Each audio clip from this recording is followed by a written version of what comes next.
এক রাতেই ৪৭৭ ড্রোন ও ৬০টি ক্ষেপণাস্ত্র ছুড়ল রাশিয়া। রাশিয়া ইউক্রেনে চালানো এক হামলায় ৪৭৭টি ড্রোন এবং ৬০টি ক্ষেপণাস্ত্র ছুড়েছে। রোববার ২৯ জুন রাতভর এই হামলা চালায় মস্কো। রাশিয়ার এই হামলাকে সাম্প্রতিক সপ্তাহগুলোর মধ্যে সবচেয়ে বড় এবং তীব্র হামলা বলে জানিয়েছে ইউক্রেনের সামরিক কর্মকর্তারা। এই হামলা চালানোর সময় প্রতিহত করতে গিয়ে ইউক্রেনীয় F-16 যুদ্ধবিমান বিধ্বস্ত হয় এবং পাইলট নিহত হন। ইউক্রেনীয় বাহিনী জানিয়েছে তারা আক্রমণের সময় ২১১টি ড্রোন এবং ৩৮টি ক্ষেপণাস্ত্র ভূপাতিত করেছে। রাশিয়ার ব্যাপক আক্রমণ প্রতিহত করার জন্য শত্রুর বিমান হামলার উপর কাজ করতে পারে এমন প্রতিরক্ষা ব্যবস্থা মোতায়েন করা হয়েছিল। কমপক্ষে ৬টি অঞ্চলে বিমান হামলায় ঘরবাড়ি, অবকাঠামো এবং শিল্প স্থাপনা ক্ষতিগ্রস্ত হয়েছে।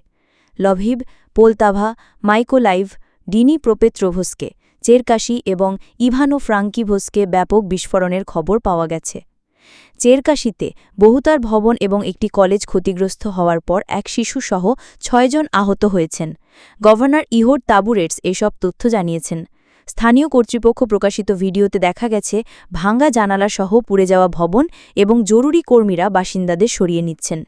এদিকে ইউক্রেন নিশ্চিত করেছে যে এই অভিযানের সময় তারা তাদের তৃতীয় F-16 জেড বিমান হারিয়েছে এবং এর পাইলট হামলা প্রতিহত করার সময় নিহত হয়েছেন।